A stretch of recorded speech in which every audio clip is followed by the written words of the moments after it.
Bonjour, je vais continuer dans cette vidéo la correction de la partie F du DNS4.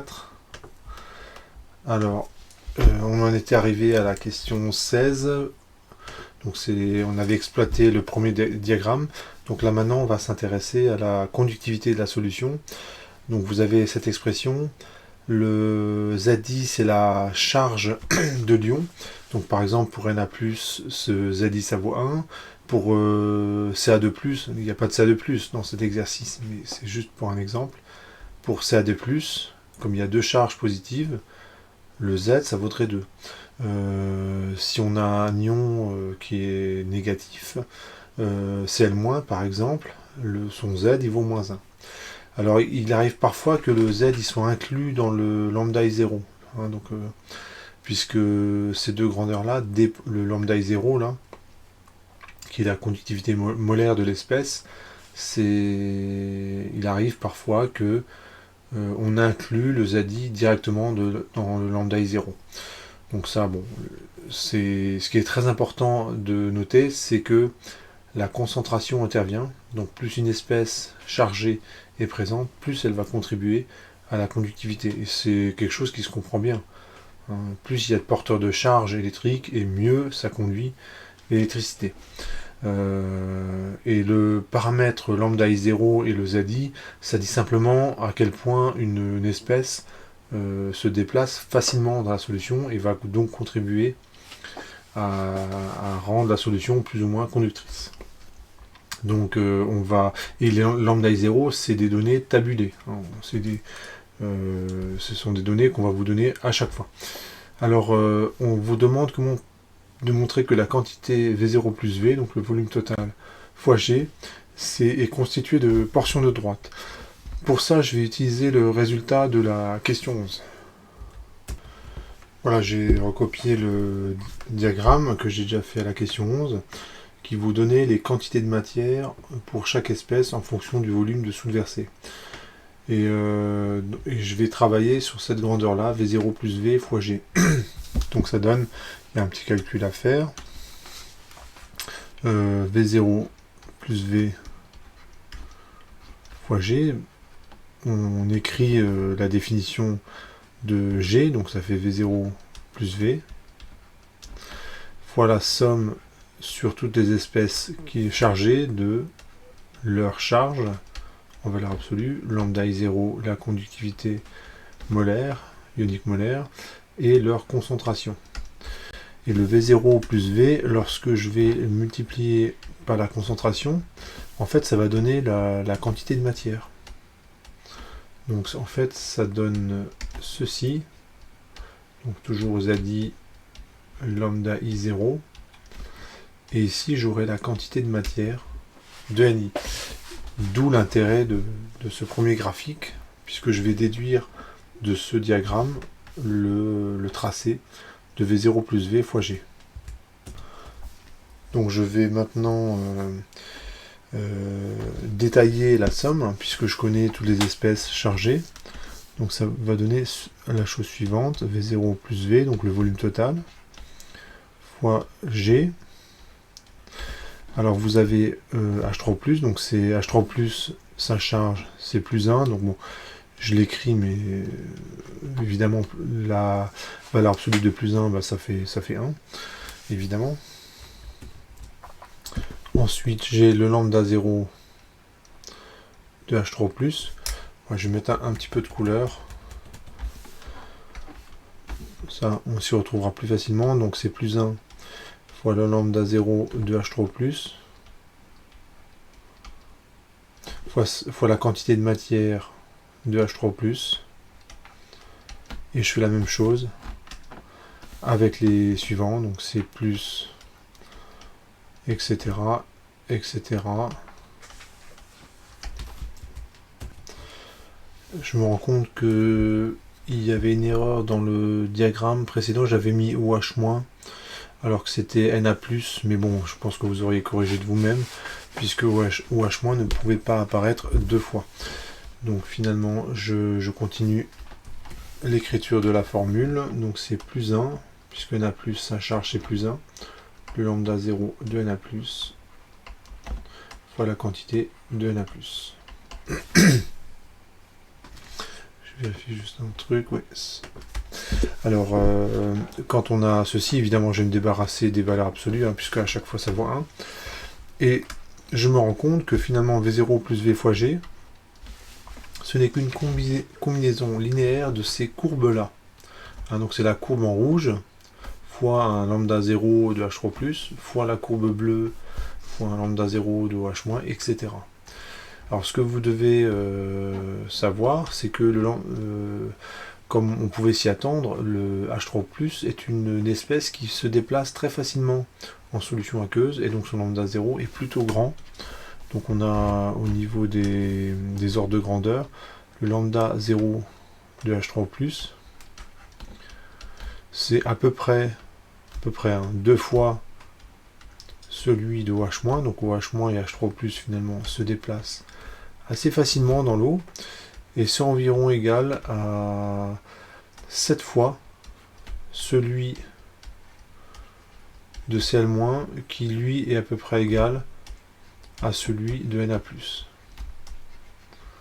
Hein, le Na+ et Cl- en fait sont des ions qui, du fait de la couche d'hydratation qui se met autour d'eux, forment des espèces ioniques assez imposantes dans l'eau et qui ont beaucoup de mal à se déplacer, et ce qui explique que leur lambda 0 n'est pas si important que ça par rapport à H3+. Donc je vais simplement reconstruire ce diagramme, mais je vais simplement en gros multiplier par 7 la courbe en rouge. La courbe en bleu, je vais la multiplier par 3,5, puisque le lambda 0 du H- est 2 fois plus petit que celui de H3+, et les courbes de Cl- et de Na+, je vais les laisser telles quelles.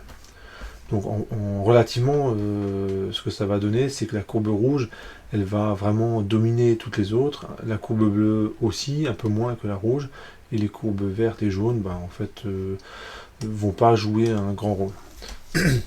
Donc ça va donner le graphe suivant. Donc je vais tracer le cas de H3+, donc je reprends les mêmes couleurs. Donc ça va donner ceci, puis ceci, et là j'ai le volume équivalent. Donc là, la courbe que j'ai tracée, celle-ci, c'est lambda 0 de H3+, fois la quantité de H3+. Ensuite, je passe à OH-. Donc je commence à 0. Puis la courbe, elle monte, mais elle monte 2 fois moins vite que celle de H3+, à cause des ordres de grandeur. Hein, le lambda OH- il est 2 fois plus petit que celui du H3+. Donc si c'était la même courbe, ça ferait ça. Donc on est à peu près, voilà, on est à peu près comme ça. Ça c'est pour OH-. Donc je rappelle le code des couleurs. H3+, c'est en rouge. Ouais, je vais l'indiquer ici. Donc cette courbe là, c'est lambda 0 de OH-, la quantité de OH-. Pour Cl-, ça va donner la courbe comme ceci. Donc ouais, à peu près comme ceci.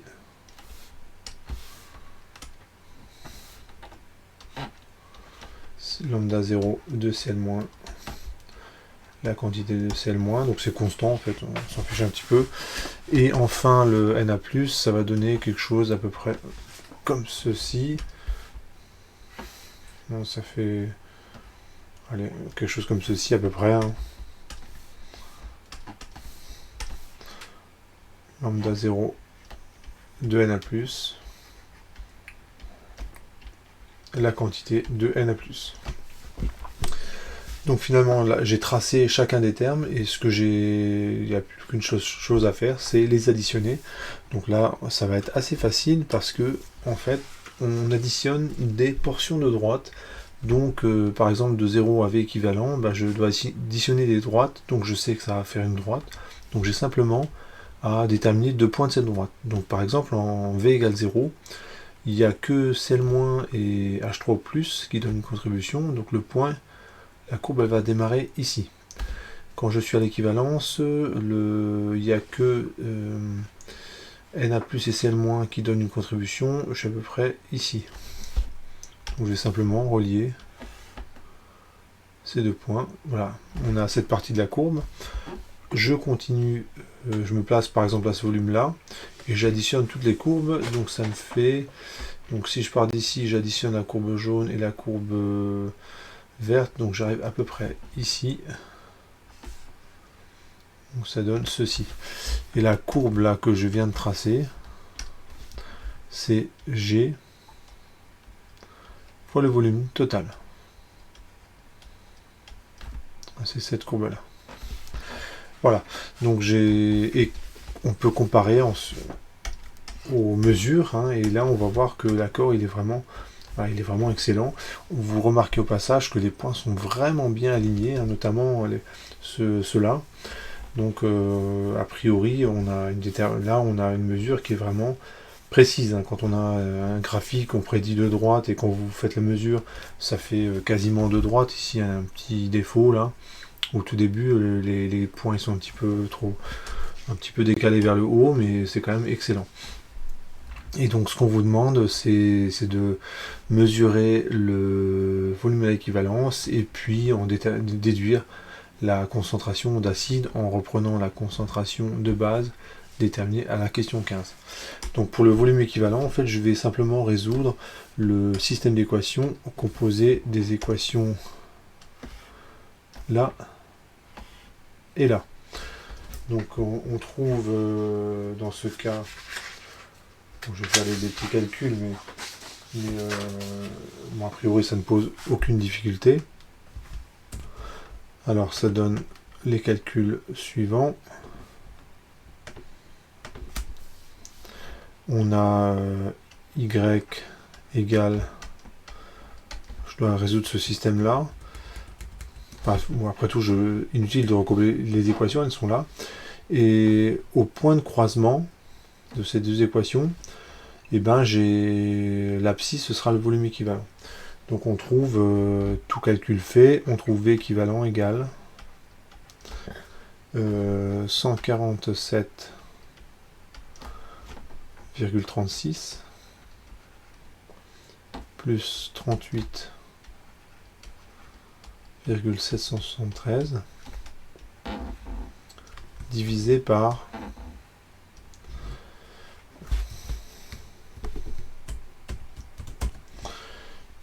3,9506 plus 3,14, enfin voilà, ceci. Et on trouve 26,23 millilitres. Voilà, j'ai détaillé les calculs, sachant qu'ils sont quand même, c'est vraiment tout simple, hein. Je dis que les deux Y sont égaux, hein, effectivement, quand je suis au point de croisement, c'est le cas. Et le X correspondant, c'est forcément le volume équivalent, hein, que je vais trouver ici. Donc là, je trouve le résultat qui est là. 26,23 millilitres. Et on trouve, quand on fait le calcul, une concentration d'acide. Donc j'utilise toujours la même formule. C'est Cb fois le volume équivalent sur V0. Je prends la concentration de base qui a été trouvée à la question, à la question 15, et je trouve une valeur de 0,0144 millilitres. Donc proche des autres déterminations. A priori, je dirais que cette détermination est la plus précise parce que on l'a obtenu avec un très grand nombre de points. Donc on pourrait... Ouais, c'est pas demandé, mais on peut quand même le noter. Cette détermination est certainement la plus précise. Voilà, j'ai rédigé une conclusion par rapport à cette mesure. Donc, j'affirme que c'est certainement la détermination la plus précise. Donc là, j'ai mis 3 chiffres significatifs. Et donc, je ne sais pas, bon, difficile à dire comme ça, combien sont corrects. Est-ce que le troisième, il est encore valable? Je ne sais pas. Bon, a priori, ouais, c'est quand même, quand on voit les mesures, c'est quand même pas mal. Donc elle est précise parce que toutes les grandeurs, là, le volume équivalent, enfin le volume équivalent ici est déterminé à partir d'un grand nombre de mesures. Donc ça, a priori, c'est quand on procède ainsi, on a de fait plus de précision que si on faisait la détermination à partir d'une seule mesure. De plus, quand on regarde les résultats expérimentaux, ben, c'est quand même pas mal parce que en théorie, la théorie prévoyait 2 droites. Quand on fait les mesures, eh ben, on a 2 droites. Donc ça conforte quand même dans la qualité des résultats obtenus. Voilà, je vais m'arrêter là pour cette partie et je vous dis à bientôt.